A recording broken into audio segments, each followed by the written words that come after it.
to Saltier Politics this week, and we have a lot to talk about. You are on, first of all, season 8 of Game of Thrones. Finally, I'm one episode behind everybody else, but I finally saw the big battle of Winterfell, and I've got thoughts.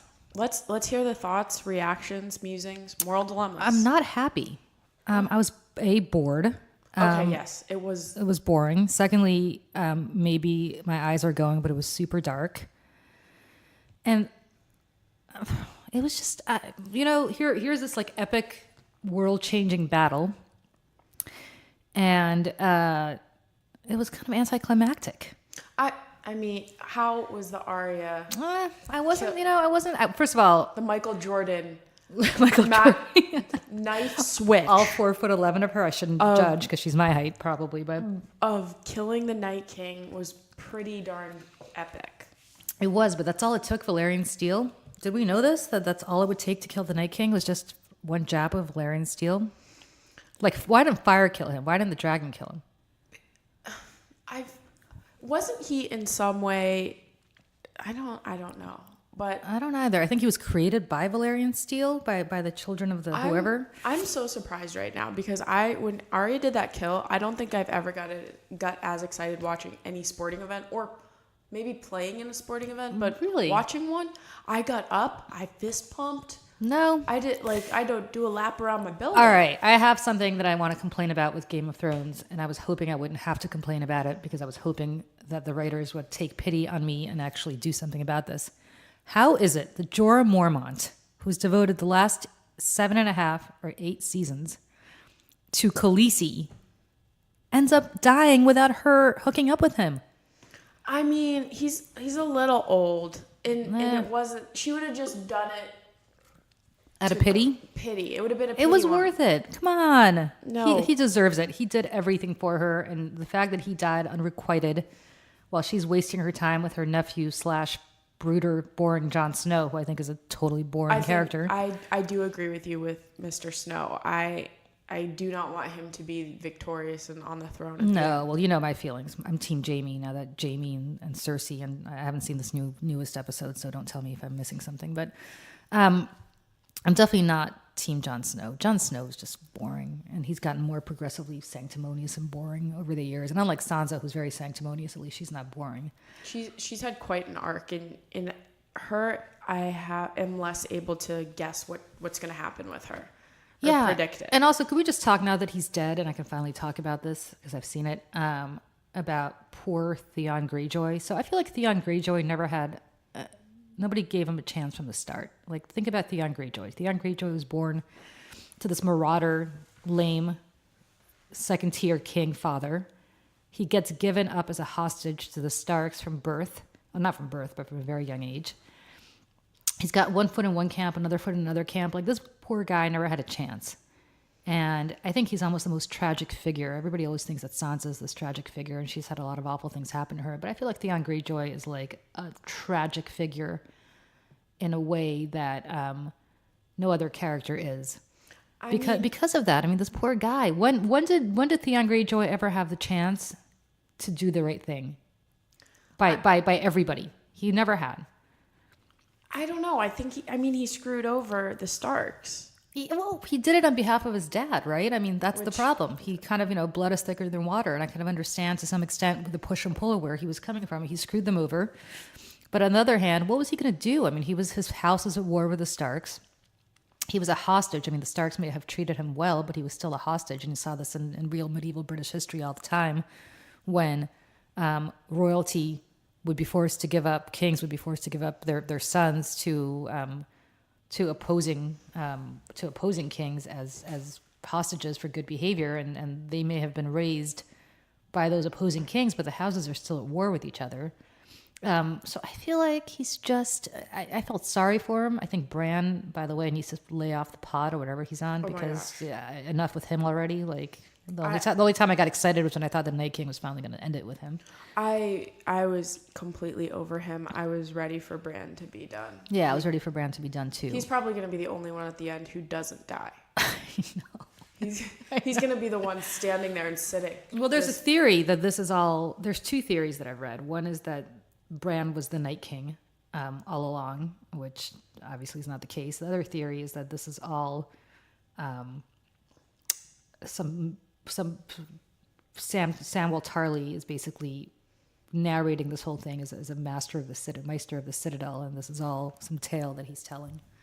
And in fact, that it's both of which I think are not true. But I don't know. I was very disappointed in this Battle of Winterfell. It was like an hour and a half long, and after the first 20 minutes, I was bored.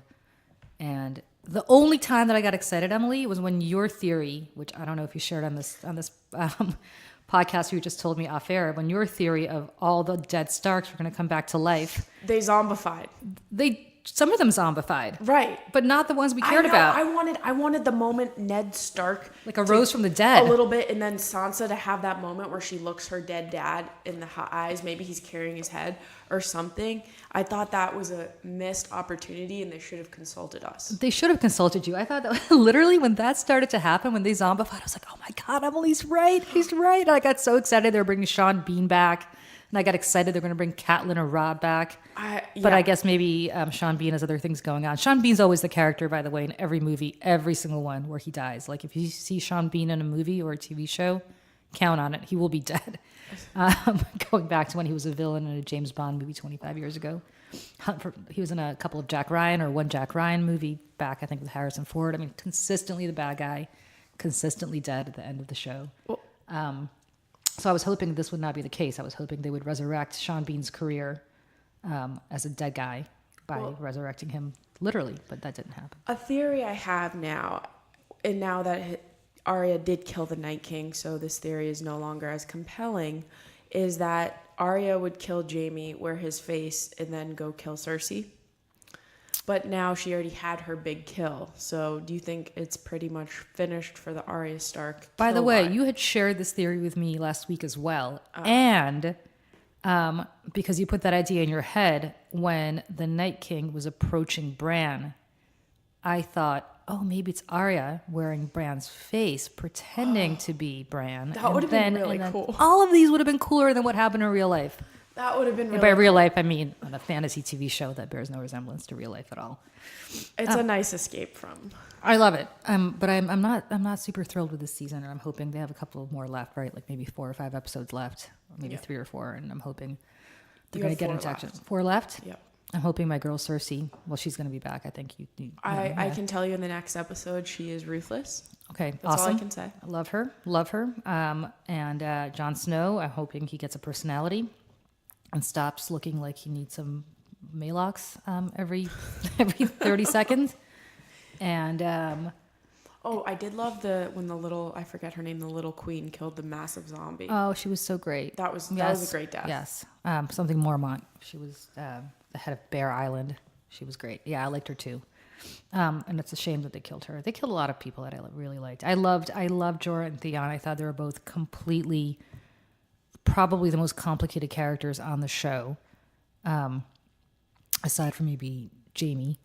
And now they're both gone. Now I'm left with my boyfriend, Jaime Lannister, whom I've loved since day one and continue to love. And hopefully he's still around this week. Don't tell me if he's not. All right, let's move on to real life. Alrighty, well, let's talk about that heartbeat bill. It's completely horrific in Georgia. The ones that showed me that politicians in Georgia don't know how a woman's period works. Right. Should we explain it to them? I mean, after 6 weeks, if you change medicines, if you're stressed, you may not get your period. It may just be, I'm stressed. This is absolutely ridiculous. Well, so what I find interesting is apparently to the fine men of the Georgia legislature and to Governor Kemp, man of the Georgia governorship, not everybody's like clockwork. And some women actually don't get their periods on a regular basis. Yet they're still fertile. And so some women get their periods like you could set. Right, if you're an athlete, you can work out a lot.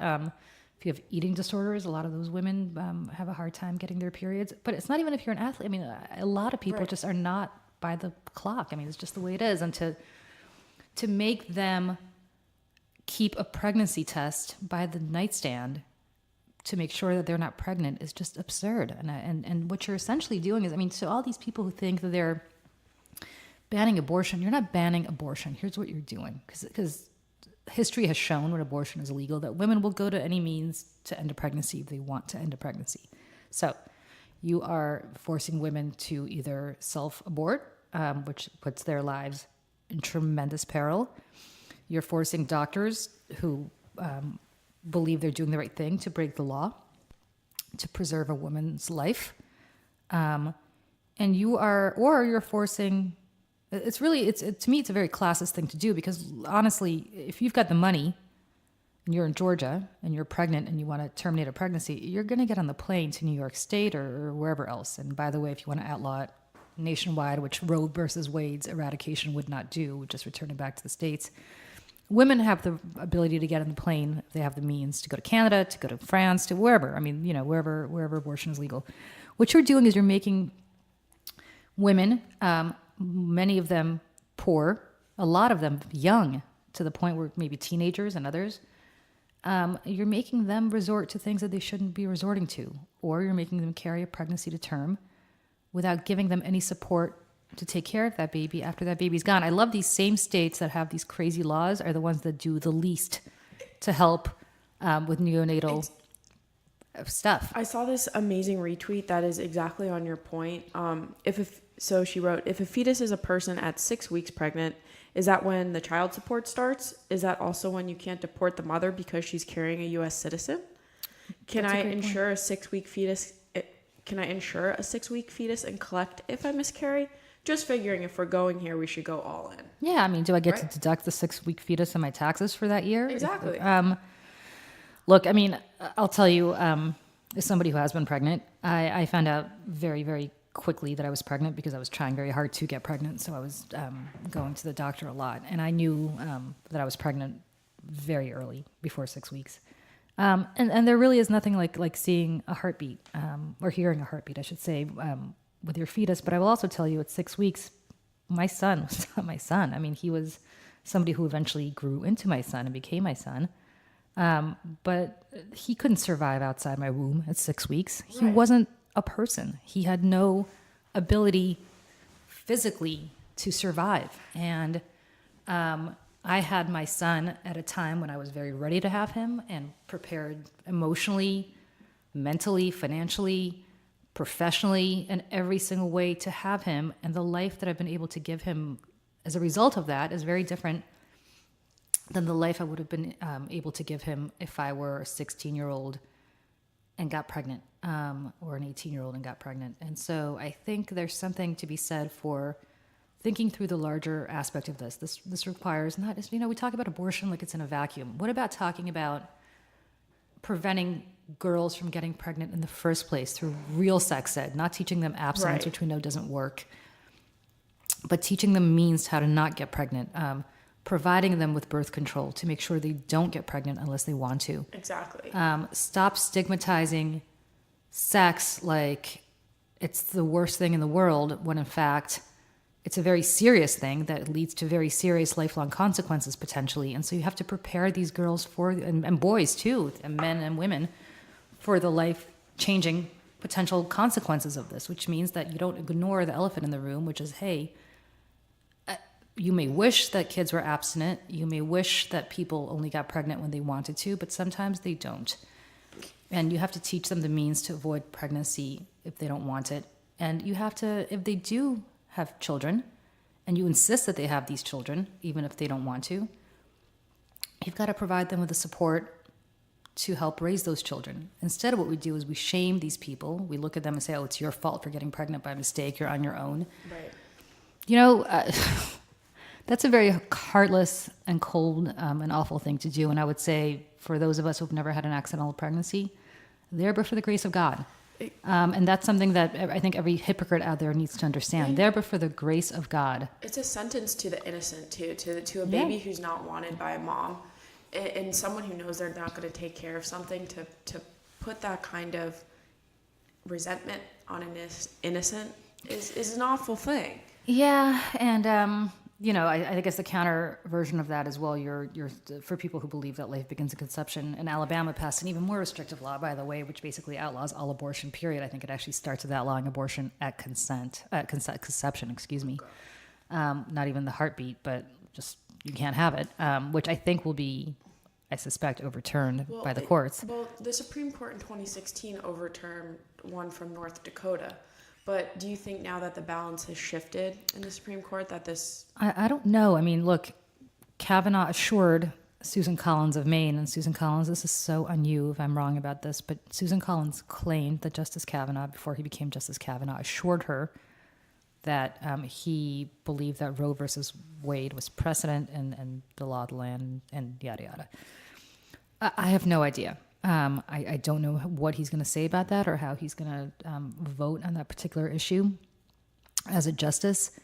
I would simply say that I wish people would think about this in more generous terms. By the way, I am not pro-life, but I have plenty of friends who are, and I understand how well-meaning they are. And I understand that if you believe that life begins at conception, it is incumbent upon you to prevent what you consider to be murder from happening. I completely understand that. I don't judge it. I think it is a very moral decision that people who truly believe and are just full of conviction that this is a life and a life begins at conception, that they cannot stand by and watch somebody murder who they consider to be an innocent child. But if people in my position have the understanding about that point of view, then I wish people in Justice Kavanaugh's position, I don't mean to single him out, Justice Alito, Justice Roberts, certainly Justice Thomas, I mean, all these people who are likely to oppose reproductive rights,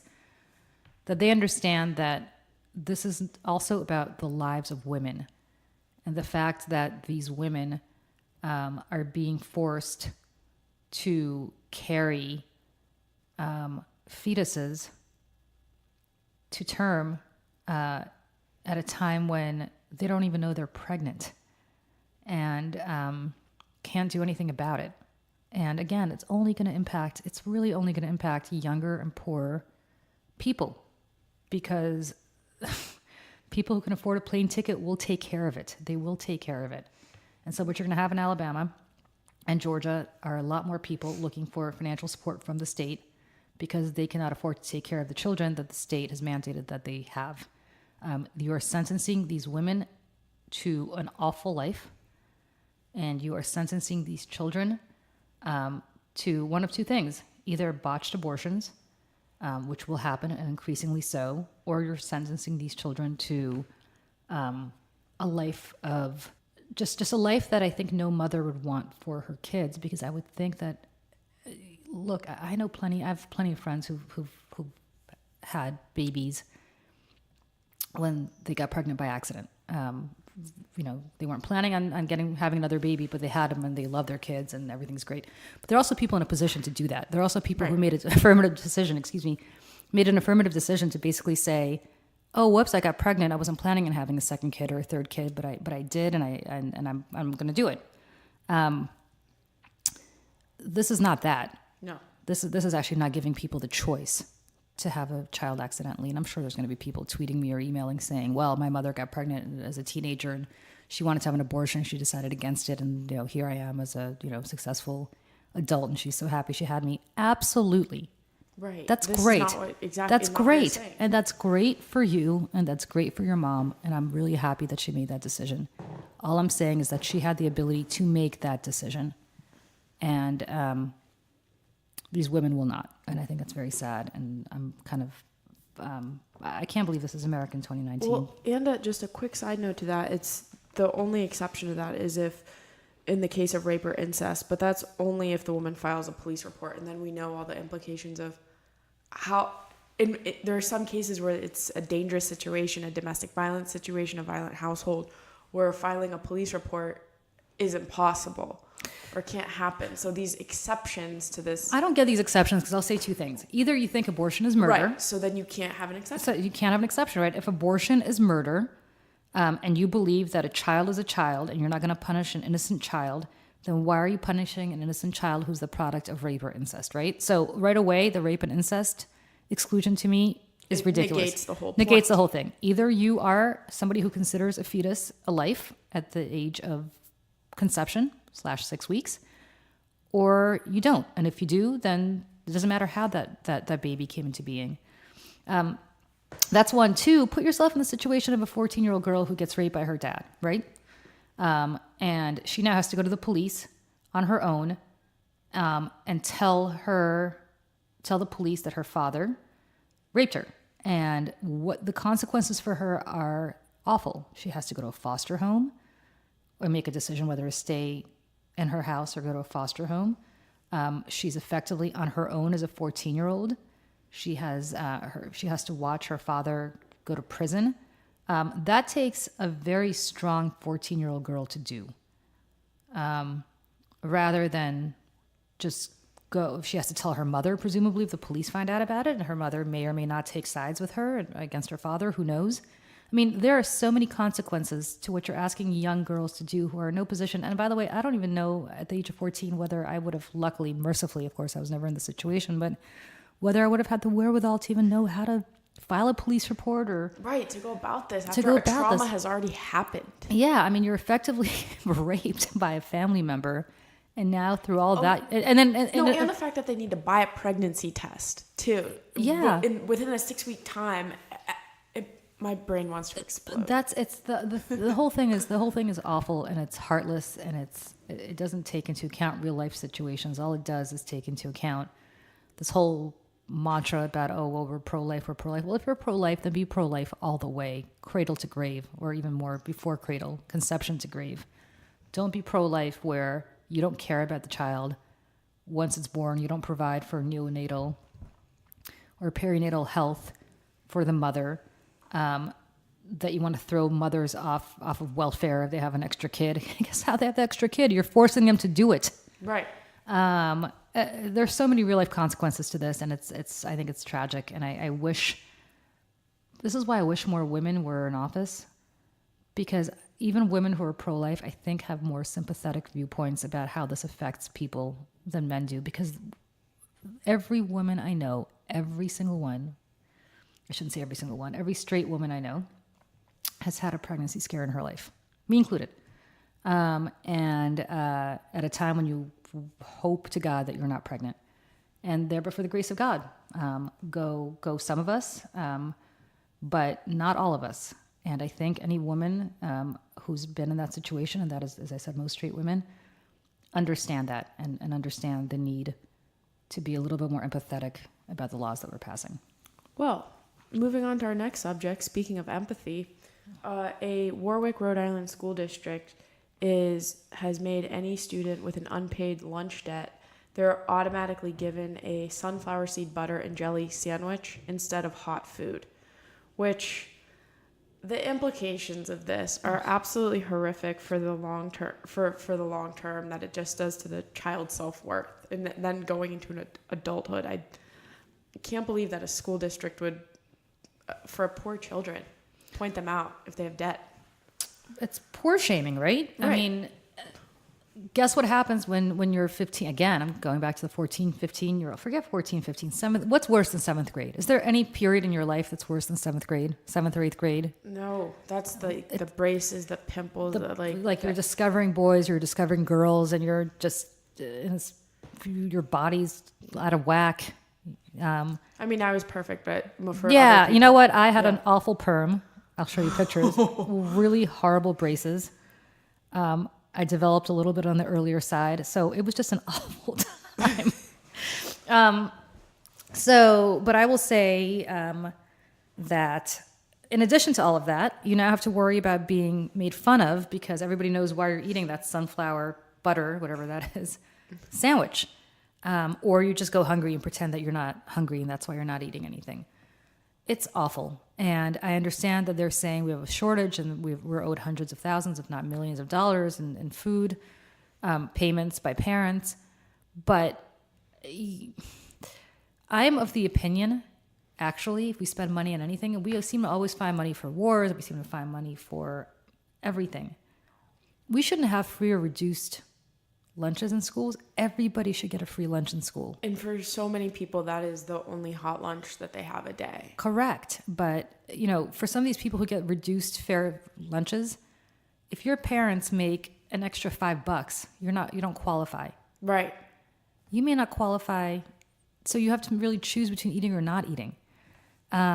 And I don't think it's right in public schools to have free or reduced lunches because it's a public school. I mean, if you're going to send these kids to school, take it for free. Take care of them. I don't mind paying more in taxes to make sure that every student, regardless of income, gets a free lunch so that there's no disparity between what these kids eat and don't eat in school. I don't mind. We seem to find money for everything else. We seem to find money for massive tax breaks for the wealthy. We seem to find money for tax breaks for corporations. Go to war. All this other nonsense, but we can't take care of our kids. And you're investing in the kid's education too, because a hungry kid is not going to get the most out of sitting in a classroom if all they can think about is their stomach wanting food. And so it goes all around. If you help the kid eat, you're going to help them have a better education. I could speak to that. I was a super picky kid, eater as a kid, which no longer is the case. And I went to... I remember in high school, all I ate was this disgusting brownie that they sold at the snack kiosk. I don't even know what it was called. Like, it was disgusting. It was repulsive. I would drink a big thing of Coke, and I would eat this disgusting brownie. Not even a good brownie, a really gross one. I don't think my brain worked for the rest of the day.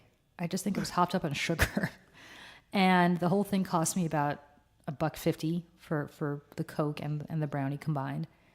And I wasn't not eating because I couldn't afford it. I wasn't not eating because I was a horrible picky eater. But I also would say that for kids who are not like me, who actually need sustenance and need good food, all kids actually need good food.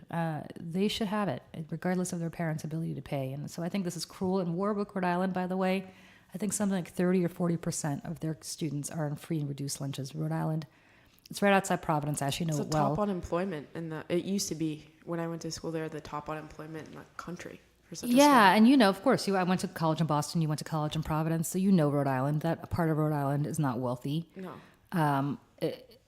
So you're talking about taking kids and really shaming them for their parents' ability to pay for them to eat at a public school. And it's one thing if your kids go to a private school and you have the money to pay for a private school, but it's a very different thing that public education should be accessible to everybody. And my son goes to private school, so they get lunch included. But I can only imagine, he's in first grade, I can only imagine what would happen if that weren't the case and some people could afford to eat lunch and some people who may be on financial aid not afford to eat it. Even at that age, you start putting your friends in buckets. Sure, and putting your friends in buckets, and it's not right. And I wish, Rhode Island, come on, you're a good Governor Gina, you're a good governor. Right. Gina Raimondo, the governor of Rhode Island, I think has been a very good governor. I know this is not her bailiwick in the sense that she's not on the local school board, clearly, but there's got to be some sort of state aid for this kind of program because this is not the right thing to do. There was a GoFundMe, and it did fund the children. I think it just hit the level where all the kids will be getting hot lunches. But again, a GoFundMe is not a way to fund education. No, it's not. And every time I hear people say, well, people could just give money to charity. Why do we need taxes? People could just give money to charity if they want to help the poor or the needy. Charity is only as good as your willingness to give to charity. Nobody's making you do it, which means that a lot of kids will go hungry. GoFundMe is essentially charity, and that's in Warwick because that's in the news and people talk about that. There are towns all over the country who are in the same situation. Nobody's talking about them, and so therefore their kids are going hungry, and it's tragic. Right. So, Julie, if we haven't talked about enough things to make us salty this week, what are you salty about? Aside from the Battle of Winterfell, I am salty about Rudolph Giuliani, who is, this was the New York Times, is going to the government of Ukraine and trying to, I think the word is collude with them, to go after Joe Biden and Donald Trump's political enemies. And the great part about Rudy Giuliani is I guess he learned from the Mueller report, if you actually say something out loud in plain sight, it's not a conspiracy. And so therefore he's saying in plain sight, yes, I am colluding with the government of Ukraine to try to dig up dirt on my political opponents, somebody like Joe Biden, who may be running against Donald Trump for president. So as though Russian collusion weren't enough, what I find fascinating is, again, if the government of Ukraine does this, and Rudy Giuliani is being very clear, this isn't to help Trump for president, this is to help Donald Trump. Well, okay, you're really doing this to help Trump for president because Trump for president will be running against potentially Joe Biden for president. So you're doing this for political reasons. And if that's the case, I believe that's called taking an illegal in-kind campaign contribution from a foreign entity, which I don't understand, again, how that is not clear to Rudy Giuliani, unlike Donald Trump Jr. and unlike Jared Kushner, who Robert Mueller deemed may have been too dumb to realize they were breaking the law at that Trump Tower meeting. Rudy Giuliani is a former high-ranking Justice Department official. He's a former U.S. attorney. Certainly nobody can blame Rudy Giuliani for not knowing the law. And he knows the law. And so I would hope that our law enforcement takes a look at this very seriously, and I would hope they would understand that just because Junior and Kushner got away with something, presumably because they weren't too smart, doesn't mean that Rudy gets to have the same rules apply to him. Or else don't ever talk again about your role in bringing down the mob. Don't ever talk about your role as the great crime fighter, as mayor. I mean, what has happened to Rudy Giuliani? We talked with Mike Duhame about this last week, and I know Mike loves Rudy, but what has happened to Rudy Giuliani, I guess, shouldn't be surprising. I always thought he was craven and a complete phony. But how you go from being the law and order candidate to being the guy who laughs at law enforcement is just beyond me, and I don't understand it. I really hope the feds take a look at this. This is just absurd, and it's on the front page of the Times. So I understand, Emily, if I say that I'm going to go on a shooting spree right now and I'm going to take you with me, that we're not involved in a conspiracy because we're talking about it openly. But at some point, you should just really understand that he is conspiring with a foreign government, another foreign government, to interfere in our elections. And the thing is, it's like when you hear people chatter about, shooting up a school or terrorism or something like that, the government looks into it. Look at this chatter. Just look into it. What would 1990 1990s Rudy Giuliani due to 2019 Rudy Giuliani. Please. Rudy Giuliani never met somebody he didn't want to indict. Right. So he didn't indict himself. He didn't indict himself. Of course he would. Of course he would. Absolutely he would. That would be a hilarious conversation to see. 1990s Rudy Giuliani with 2019. Yeah, I mean, I guess old enough to remember when Rudy was pro-choice and Rudy was Rudy did not toe the party line the way he does now. The problem for Rudy is fundamentally just soul to soul. I mean, he really has. And it's a shame because if Rudy had just shut up after 9/11, he could have made a lot of money and had a lot of influence the way Henry Kissinger has, for example. Not a great guy by any stretch of the imagination, but it's kind of this eminence grise. And Rudy could have been that guy despite all of his shortcomings as mayor. Right. But he could not stay out of the limelight and he could not keep attention away from himself. And as a result, you now see what you see. And God, I hope somebody nails him for this because it's so blatant. It is out in the open. It is so blatantly out in the open that it makes me a little salty. What about you? Well, in Florida, Governor... Of course. I just let's keep it consistent. One of the only good things I liked that came out of the election in Florida was that it granted felons the right to vote. Yes. But Governor Ron DeSantis is now signing a BS measure that would require repayment of financial obligations before felons' voting rights are restored. So they would have to essentially pay as part of their punishment of being a felon. Oh, like a poll tax. He's saying it's not a poll tax because this is part of their restitution. Was that mandated by a judge that it be part of their restitution? No. So they're essentially implementing a poll tax to this measure, which I think they're afraid of when the next voting cycle comes along. So that's BS. Right. And it's BS for a number of reasons. You outlined some of them. I also think it's BS for a different reason. And that is that you have a consistent belief among Republicans that anything you can do to throw up more roadblocks for people voting is good for them. And I got to ask why that is. I mean, can you not win an election without cheating? I don't understand why you're an American-born. First of all, I am of the opinion, and I'm in the minority on this, and even among my fellow Democrats, I'm in the minority on this.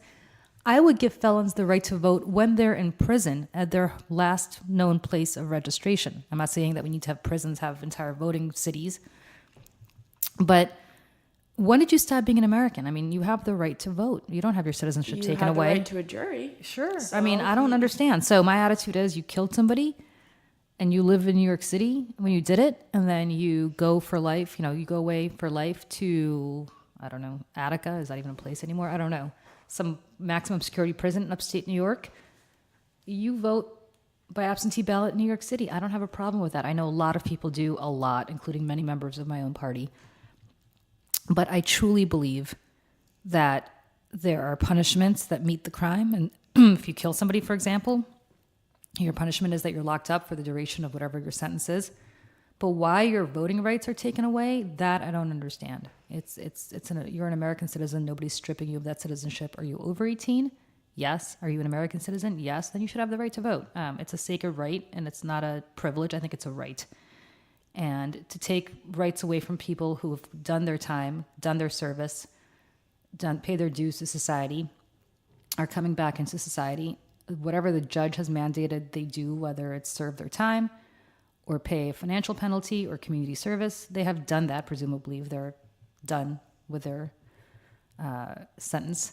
Why prevent them from voting by making them pay extra to restore your voting rights? In fact, I have a very good friend who lives in Florida who was convicted of a felony and can afford to pay to have his voting rights restored. But why should he?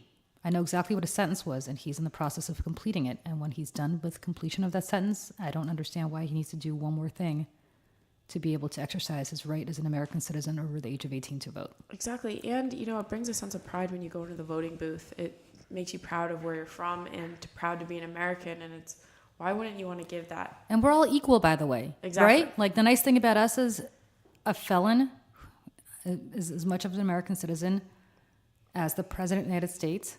In some cases, that they should be both the same thing, but that's a different story for a different time. And so I don't understand. I don't understand why you are preventing somebody from exercising their rights as an American citizen under the law. So Florida, once again, and not just from Emily, but from Julie, who has a child who is desperate to move down there, you have made us not proud again. And that has nothing to do with Orlando and Walt Disney World, which is a whole different reason for not to be proud of anything. And that is Saltier Politics for this week. We'll see you next week. Have a great weekend, everybody. Alrighty.